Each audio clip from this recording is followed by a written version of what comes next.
길가에서 한 무화과 나무를 보시고 그리로 가사 잎사귀밖에 아무것도 찾지 못하시고 나무에게 이르시되 이제부터 영원토록 내가 열매를 맺지 못하리라 하시니 무화과 나무가 곧 마른지라. 오늘 생명 양식은 마태복음 21장 12절부터 19절까지 말씀입니다. 오늘 본문에 상응하는 마가복음의 상응 구절은 11장 12절부터 18절까지 말씀입니다. 예수께서 성전에 들어가사 성전 안에서 매매하는 모든 사람들을 내쫓으시며 돈 바꾸는 사람들의 상과 비둘기 파는 사람들의 의자를 둘러 엎으시고 그들에게 이르시되 기록된 바 내 집은 기도하는 집이라 일컬음을 받으리라 하였거늘 너희는 강도의 소굴을 만드는도다 하시니라. 맹인과 전원자들이 성전에서 예수께 나아오매 고쳐주시니 대제사장들과 서기관들이 예수께서 하시는 이상한 일과 또 성전에서 소리질러 호산나 다윗의 자손이여 하는 어린이들을 보고 노하여 예수께 말하되 그들이 하는 말을 듣느냐? 예수께서 이르시되 그렇다. 어린 아기와 젖먹이들의 입에서 나오는 찬미를 온전하게 하셨나이다 함을 너희가 읽어본 일이 없느냐 하시고 그들을 떠나 성 밖으로 베다니에 가서 거기서 유하시니라. 당시 성전에는 세 종류의 뜰이 있었습니다. 유대인 남자들의 뜰, 유대인 여자들의 뜰, 그리고 이방인의 뜰. 이방인의 뜰은 하나님을 믿기는 하지만 아직 할례는 받지 않은 사람들을 위한 예배 공간이었습니다. 그런데 당시 유대인들이 상인들에게 돈을 받기 위해 이방인의 뜰을 장사하는 곳으로 만들어버린 것입니다. 이방인들은 성전 바깥뜰에서 이루어지는 거래 때문에 성전에 나아갈 수가 없었습니다. 예수님은 성전이 본래 기능을 할 수 있게 만들기 원하셨습니다.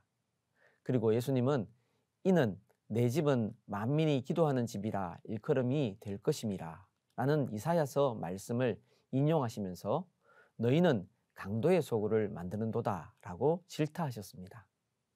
예수님이 이리 하신 것은 성전 본래의 기능을 회복하게 하려는 의도 때문이었습니다. 교회의 근본 기능은 예배입니다. 우리를 위해 십자가에서 생명을 내어주신 예수 그리스도를 만나고 알고 누리는 가장 좋은 방법도 예배입니다. 고난주간 첫날 코로나로 인해 무뎌진 우리의 예배 의식의 회복을 다짐하고 기도하길 원합니다. 한 걸음 더 나아가 성령의 전인 우리 자신을 돌아보는 고난주간이 되면 좋겠습니다. 너희 몸은 너희가 하나님께로부터 받은 바 너희 가운데 계신 성령의 전인 줄을 알지 못하느냐. 너희는 너희 자신의 것이 아니라 값으로 산 것이 되었으니 그런즉 너희 몸으로 하나님께 영광을 돌리라. 예수님을 믿는 성도와 성도가 아닌 이들 사이에 아무런 차이가 없다면 예수님 믿는 것이 무슨 의미가 있을까요?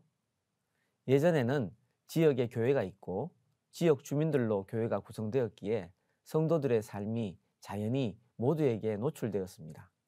그래서 성도들은 구별된 삶을 살기 위해 노력했습니다.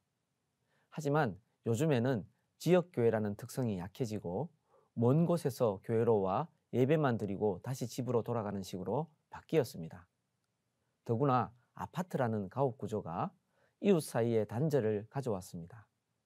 그러다 보니 신자와 비신자 사이에 구별이 거의 없습니다. 하지만 이런 시대일수록 우리 성도들은 경건한 삶을 살기 위해 훨씬 더 힘써야 할 것입니다. 십자가 죽음을 앞두시고 성전 정화를 통해 성전 본래의 기능을 회복하게 하셨던 우리 주님처럼 고난주간을 맞아 예배의 회복을 강구할 뿐 아니라 성전된 우리 자신을 경건하게 주님께 드림으로 우리 몸과 삶으로 하나님께 영광 돌리는 우리 모두가 되길 바랍니다. 이른 아침에 성으로 들어오실 때에 시장하신지라 길가에서 한 무화과 나무를 보시고 그리로 가사 잎사귀밖에 아무것도 찾지 못하시고 나무에게 이르시되 이제부터 영원토록 내가 열매를 맺지 못하리라 하시니 무화과 나무가 곧 마른지라. 예수님이 시장하셔서 한 무화과 나무로 가셨습니다. 그 무화과 나무에 잎사귀가 있는 걸 보시고 가신 것입니다. 팔레스타인 지역의 무화과 나무는 열매와 잎사귀가 거의 같은 때에 나타나기 시작한다고 합니다. 그러니까 잎사귀가 무성하다는 것은 열매도 이미 있다는 표시인 겁니다. 그런데 이 무화과 나무에는 열매가 없고 잎사귀만 있었습니다. 마가복음에는 이는 무화과의 때가 아님이라 라고 설명이 있습니다. 그렇다면 이 나무는 아직 철이 아니라 열매가 없는데 마치 열매가 있는 듯 착각하도록 잎사귀만 있었던 것입니다. 이에 예수님은 이 나무를 저주하십니다. 아니, 때가 일러 열매가 없는 것인데 그렇다고 저주까지 하실 필요가 있나 하는 생각이 들 것입니다. 하지만 예수님이 이 무화과 나무를 저주하신 것은 상징적 의미가 있습니다. 참 경건과 사랑의 실천이라는 열매는 없이 공허한 의식과 율법주의라는 잎사귀만 무성한 이스라엘 백성, 특히 그 지도자들을 꾸짖고 계신 것입니다. 번지르르한 외양과 달리 실속은 없는 유대인의 외식을 나무라시는 것입니다.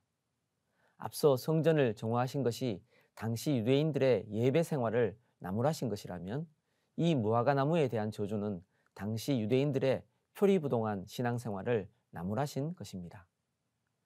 코로나로 인해 온 나라가 힘든 데다 산불 같은 재난으로 인해 힘든 이들도 있습니다. 사랑과 봉사의 손길이 훨씬 더 많이 요구되는 이때에 참 경건과 사랑의 실천으로 우리 빛이 사람 앞에 비치게 하여 그들로 우리 착한 행실을 보고 하늘에 계신 우리 아버지께 영광을 돌리게 하는 삶을 살길 바랍니다. 그래서 무화과 나무가 받은 저주가 아니라 우리 주님의 칭찬을 받는 우리 모두가 되길 바랍니다. 십자가에 달려 돌아가심으로 흑암과 같은 우리 삶에 빛이 되신 주님께 감사하며 고난주간 첫날 참 경건과 사랑의 실천으로 우리 빛을 사람 앞에 비치게 하여 그들로 하늘에 계신 우리 아버지께 영광을 돌리게 하는 우리 모두가 되길 바랍니다.